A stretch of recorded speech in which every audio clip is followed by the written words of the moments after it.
Hello everyone. In this video, I will show you how can you download Adobe Character Animator on your computer.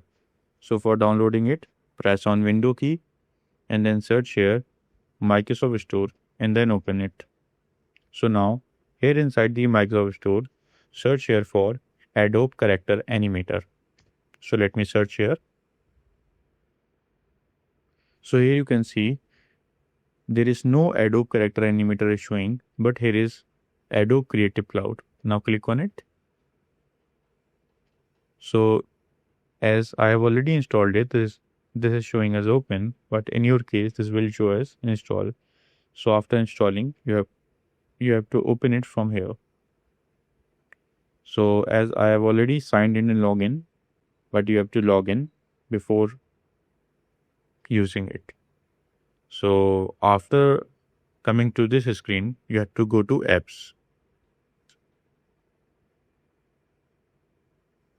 So now scroll down and here you can see Character Animator. You can install it for free from here.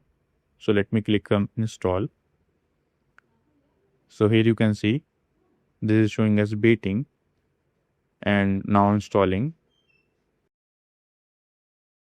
So as you can see, it is installing. So as currently I doesn't have need, so I will click on cancel. But this is how you can install Adobe Character Animator on your computer absolutely for free. So I hope this video is helpful for you. If you found this video helpful, please do like, share and subscribe. And thanks for watching.